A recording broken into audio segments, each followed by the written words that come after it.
नमस्कार दोस्तों। भारत के अंदर एक साइलेंट रेवोल्यूशन शुरू हो चुका है। देसी डॉजे ऑलरेडी शुरू हो गया और हमने इलॉन मस्क को ऑलरेडी बीट कर दिया है, क्योंकि ट्रंप ने आज शुरू किया है डॉजे को और मोदी जी ने 8 साल पहले इसको शुरू कर दिया था। यानी कि इलॉन मस्क हो या डोनाल्ड ट्रंप हो, उन्होंने मोदी जी की इस पॉलिसी को भी कॉपी कर लिया। लेकिन जब वॉशिंगटन में कुछ होता है तो उसकी हेडलाइंस बनती हैं, ऊंची ऊंची एक स्क्रीम करते हैं सारे मीडिया वाले कि देखिए क्या कर दिया। गवर्नमेंट के एम्प्लॉयज़ को वहाँ पर निकाला जा रहा है बाहर, और ये चीज़ें वर्ल्ड की हेडलाइंस बन रही हैं। कॉन्ट्रैक्ट्स तोड़े जा रहे हैं और ऐसा लग रहा है कि एक अनसर्टेनिटी आनी शुरू हो गई। एलॉन मस्क का नाम अभी आना शुरू हो गया कि उसने एक डॉजे प्रोग्राम बनाया है। भारत के अंदर कांग्रेस के टाइम पर भी डॉजे था, यानी कि DOGE का मतलब था दोगे, मुझे दोगे क्या तो मैं आपका काम करूँगा। लेकिन मोदी जी ने डॉजे को बना दिया, यानी कि एक मिशन शुरू किया था जो आज एलॉन मस्क इतना बड़ी बड़ी हाक रहा है। मीडिया में कोई बातें नहीं होती भारत के अंदर कि मोदी जी ये रेवोल्यूशन पहले कैसे लेके आ चुके हैं। अब आते हैं कि भारत का सीक्रेट डॉजे था क्या। 2017 में, पहले तो 2016 में हमने क्या किया, डीमोनेटाइज किया, वो भी डॉजे का पार्ट था कि ब्लैक मनी को हमने ख़त्म करना है। अब आप बोलेंगे यार ब्लैक मनी तो ख़त्म हुई नहीं, सारी की सारी करेंसी तो बैंकों में आ गई। दोस्तों उससे क्या हुआ कि जो 2 नंबर के पैसे थे, यानी कि जो फेक करेंसी थी, वो बैंकों में नहीं आई है, वो सारी ख़त्म हो गई। वो भी डॉजे का पार्ट था। कांग्रेस उसके बाद भिखारी हो गई, क्योंकि फेक करेंसी का रैकेट कांग्रेस वाले खुद चलाते थे। पाकिस्तान भी भिखारी हो गया 2016 के बाद, यानी कि डॉजे वहाँ पे काम हुआ। उसके बाद 2017 में मोदी जी ने काम शुरू किया क्लोज डोर्स के अंदर। सिर्फ प्राइम मिनिस्टर के ऑफिस को पता था ये प्लान क्या था। बोल्ड प्लान था, रूथलेस प्लान था, और ये सिर्फ मोदी जी के अलावा या उनकी जो अंदर की नीचे की टीम है उनको भी पता नहीं था। और ये काम डीमोनेटाइजेशन से और सर्जिकल स्ट्राइक से भी बड़ा था। एम क्या था? एम था कि जो ब्यूरोक्रेसी है, जो इतना पेट बढ़ गया है उनका, हज़ारों ब्यूरोक्रेट्स ऐसे थे जिनके पास काम ही नहीं था। लेकिन जैसे अमेरिका में हेडलाइंस को बनाया जाता है, मोदी जी साइलेंटली काम करते हैं। ये आपने देख लिया होगा।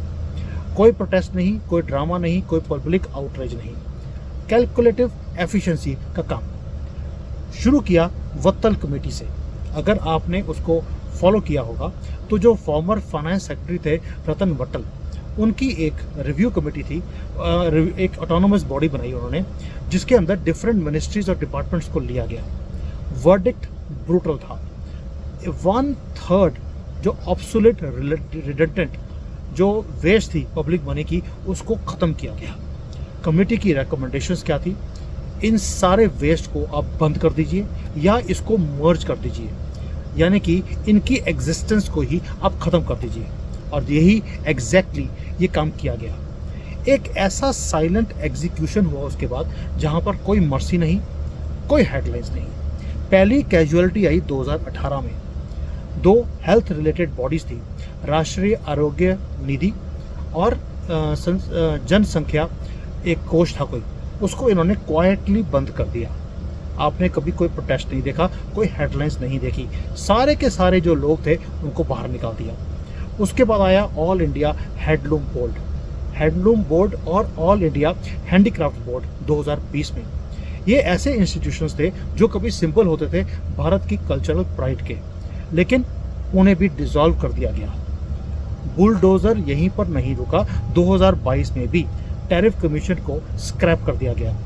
ये एक ऐसा डायनासोर था जो 1951 से चलता आ रहा था, उसका पर्पस खत्म हो चुका था और ये पब्लिक के पैसों को जला रहे थे बिना कोई काम किए, ख़त्म कर दिया गया।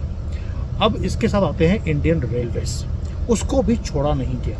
आपको मालूम है कि 2021 में, 2022 में और कई ऐसी एजेंसीज थी जो रेलवे मिनिस्ट्री के अंदर काम करती थी, उनको ख़त्म किया गया, इंक्लूडिंग इंडियन रेलवेज ऑर्गेनाइजेशन का अल्टरनेटिव फ्यूल डिपार्टमेंट ख़त्म कर दिया, और साथ में Indian railways stations development corporation, ये भी जिसको बोलते हैं अर्थी, वे जला दिया उसको। दोस्तों ये जो मास्टरमाइंड था इस सारे चीज़ों के पीछे, उसका नाम था संजीव सान्याल।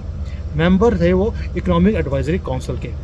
उन्होंने बोला कि मुझे कोई भी नॉनसेंस अप्रोच नहीं चाहिए, और उन्होंने बोला जो सिर्फ पैसे खा रही है डिपार्टमेंट, कोई काम नहीं कर रहे, इनको आप बिना आंख झपके इनको बंद कर दो। उससे हुआ क्या कि एक तो मोदी मैजिक कि भाई जो उनको लगा गवर्नमेंट में वेस्ट है बंद करो, स्यापा नहीं चाहिए मुझे, कोई प्रोटेस्ट नहीं होने दूंगा, कोई ले ऑफ नहीं, कुछ नहीं। और यहाँ पर जो है अब जाके जो प्लॉट है वो और ज़्यादा तकड़ा होना शुरू हो गया। जैसे अमेरिका में मस्क है, इलॉन मस्क है, ट्रंप है, भाई वो दोनों ऐसे विलन देखे जा रहे हैं क्योंकि वो गवर्नमेंट के एम्प्लॉयज़ को बाहर निकाल रहे हैं। लेकिन इंडिया में कुछ नहीं हुआ ऐसा, किसी की जॉब लूज़ नहीं हुई, या तो उनको डिपार्टमेंट को बंद करके उनको कहीं और एब्जॉर्ब कर दिया गया जहाँ पर उनकी ज़रूरत थी, क्वाइटली उनको रीलोकेट कर दिया दूसरे डिपार्टमेंट्स के अंदर। और यही एक मास्टर स्ट्रोक था ह्यूमन रिसोर्स मैनेजमेंट का। जहाँ तक कि जब तक अब जिसको बोलते हैं मोदी जी ने अभी साइन किया था शटडाउन ऑर्डर्स का, एम्प्लॉयज़ को ऑलरेडी नए डेस्क मिल चुके थे ताकि कहीं हल्ला भी ना हो, और ये जो सारे कांग्रेस के बनाए हुए डिपार्टमेंट थे ये ख़त्म हो जाए। ये एफिशिएंसी की बात नहीं थी दोस्तों, ये पॉलिटिकल जीनियस भी था, और मोदी जी ने ये इम्पॉसिबल करके दिखाया विदाउट एनी प्रोटेस्ट। अब आते हैं रियल डोजे के ऊपर। मैं पहले बोला कांग्रेस का डोजे क्या है, ये क्या दोगे। मोदी जी का डोजे क्या है कि भाई एक तो क्लोजर करना है, साथ में ट्रांसफॉर्मेशन भी लेकर आनी है, यानी कि एक नई बिगनिंग मोदी जी ने शुरू कर दी। प्लान तो ये था कि भाई इन जो इंस्टीट्यूशंस हैं जिनका पेट बड़ा हो गया है इनको शट डाउन करना है, इनको साथ में री इंजीनियरिंग भी करनी है गवर्नमेंट की भी। मस्क जैसे इलॉन मस्क है, ट्रंप है, वो क्या कर रहे हैं, कॉन्ट्रैक्ट्स को कैंसिल कर रहे हैं। लेकिन मोदी जी और उनकी टीम दे आर री राइटिंग द जो रूल बुक होती है, बिजनेस की बुक होती है, उसको री राइट कर रहे हैं। 1000 से ज़्यादा पुराने जो लॉज हैं उसको ख़त्म किया गया, कोई हल्ला नहीं होने दिया। 2021 में ड्रोन का रूल निकाल दिया, यानी कि जो क्लियरेंस के नॉर्म्स होते थे वो 25 से ज़्यादा क्लियरेंस के नॉर्म्स थे, वो 5 रह गए। यानी कि हमारी जो ड्रोन की इंडस्ट्री थी वो बूम अप होनी शुरू हो गई। गवर्नमेंट को उससे बाहर निकाल दिया, प्राइवेट सेक्टर को बीच में डाल दिया। यानी कि पूरे कंट्री की जो जियो स्पेशल मैपिंग होती है उसको लिबरेट कर दिया फ्रॉम गवर्नमेंट मोनोपोली, और डोर ओपन कर दिए प्राइवेट कंपनीज के लिए। अब सी स्पेस जिसको बोलते हैं वो भी लॉन्च किया गया, उसको भी शट डाउन किया कंपनीज को 90 दिन के अंदर आप कर सकते हैं, जबकि पहले आपको 500 दिन लगते थे किसी एक कंपनी को बंद करने के लिए। पैकेजिंग इंडस्ट्री को भी ट्रांसफॉर्म किया गया इसी तरह से डोजे के अंडर। एक सिंपल रूल था कि भाई जो नया लेबल लॉज है, अगर आपने नया लेबल चेंज करना है उसको इम्प्लीमेंट करने के लिए बड़ी देर लगती थी, और इसलिए अब क्या हो गया, बिलियंस एंड बिलियंस ऑफ जो इन्वेंट्री थी वो पहले वेस्ट होती थी, अब ऐसा नहीं होता है। दोस्तों ये सिर्फ डोजे में सिर्फ रिफॉर्म्स का काम नहीं है, सर्जिकल स्ट्राइक भी है, साइलेंटली काम भी करना है, और एफिशिएंटली इफेक्टिव वे से आपको कंट्री को आगे भी लेके जाना है। ये है मोदी जी का डोजे। कोई हेडलाइंस बनाने का काम नहीं है, सिर्फ मास्टरमाइंड है पीछे, और ये मोदी जी का सीक्रेट वेपन है जो पिछले 8 साल से चल रहा है। इलॉन मस्क आज की डेट में सिर्फ लाइट में है और कुछ भी नहीं है, और मोदी जी ऑपरेट करते हैं एक शैडो की तरह। फेस जो है सारा, मैंने पहले बोला है संजीव सन्याल, ये फेस हैं इस रेवोल्यूशन के, और उन्होंने अपनी पूरी टीम क्रिएट करी। जैसे इलॉन मस्क ने अपनी डोजे की टीम क्रिएट की हुई है, संजीव सन्याल जो हैं उनकी भी टीम है यहाँ पर, और वो सजेस्ट ही नहीं करते सिर्फ रिफॉर्म्स को, वो काम भी करते हैं। He is a ghost writer of India's new governance playbook. दोस्तों जितने भी ये नट बोल्ट हैं कंट्री के होते हैं, गवर्नमेंट के होते हैं, रिफॉर्म्स को करने वाले, मोदी जी ने पेचकस अपने हाथ में रखा है। सन्याल जी बताते हैं कि नट और बोल्ट कौन सा है जिसको टाइट करना है, और मोदी जी उसके बाद काम पे लग जाते हैं। यही मोदी जी का स्टाइल भी है, कोई ड्रामा नहीं, कोई नॉइस नहीं, सिर्फ रिजल्ट्स। जबकि ट्रंप और इलॉन मस्क को आदत है ग्लोबल हेडलाइंस बनाने की, क्योस क्रिएट करने की, और मोदी जी वर्ल्ड की ग्रेटेस्ट एफिशिएंसी की स्टोरी एक इनविजिबल इंक के साथ वो लिखते जा रहे हैं, साइलेंट रेवोल्यूशन। और आपने कभी नोट भी किया नहीं होगा जब तक ये वीडियो मैंने आपके लिए बनाई नहीं है। दोस्तों यह मीडिया है, इंडियन मीडिया ये स्टोरीज कभी नहीं बताएगा। क्यों? इससे एक तो सेंसेशन क्रिएट नहीं होती, ग्लैमरस नहीं है, और उनका जो नरेटिव है कि क्योस क्रिएट करो, नेगेटिविटी क्रिएट करो, उसके अंदर ये फिट नहीं होता। सेकेंडली क्योंकि ले ऑफ नहीं हुए थे, गवर्नमेंट के एम्प्लॉयज़ को बाहर निकाला नहीं गया था, तो उनके लिए मसाला नहीं है। लेकिन ये रियल थिंग है, it is already happening for the last 8 years. और ये भारत को चेंज भी करता जा रहा है इन अ अनइमेजिनेबल वे। अमेरिका सिर्फ अपनी स्टोरीज को, एक रेवोल्यूशन को, डॉजे को सेल कर रहा है पूरी दुनिया में, बट भारत ने इसको सबसे पहले किया और इससे बेटर तरीके से किया। कोई भी हमने हल्ला नहीं होने दिया पूरे दुनिया में, भारत में भी। अब बिगर क्वेश्चन है, साइलेंटली काम क्यों किया गया? दोस्तों, पूरे दुनिया ने जो भारत में ये साइलेंटली डॉजे प्रोग्राम बनाया गया उसके बारे में किसी ने सुना भी नहीं। लेकिन इतना साइलेंस में काम करने की ज़रूरत क्या थी? क्या इसके ऊपर डिबेट्स नहीं होनी चाहिए थी टीवी के ऊपर? क्या डिस्कशंस नहीं होनी चाहिए थी?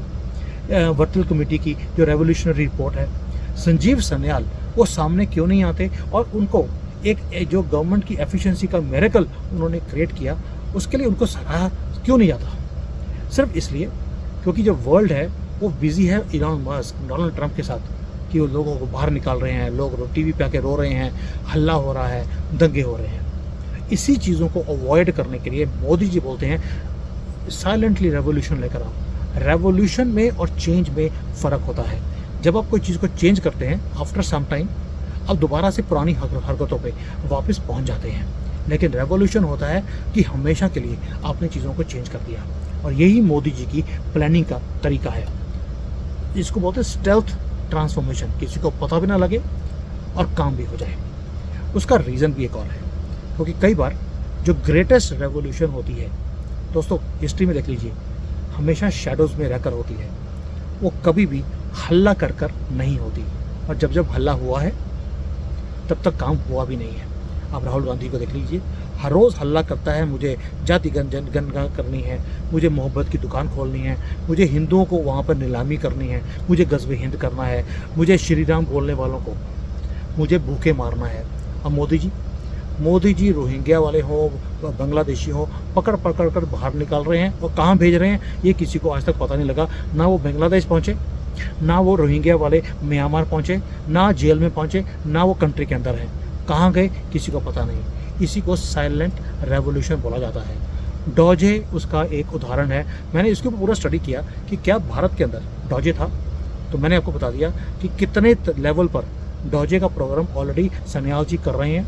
8 साल से काम चल रहा है, हल्ला नहीं होने दिया, और यही है मोदी मैजिक। अब मैं इस वक्त फेरी में हूँ, मैं चाइना से हांगकांग जा रहा हूँ, हांगकांग से भारत। मैं आज रात को पहुँच जाऊँगा। अब भारत से आपके साथ मुलाकात होगी। थैंक यू, जय हिंद। वेट कर रहा हूँ वंदे मातरम के लिए।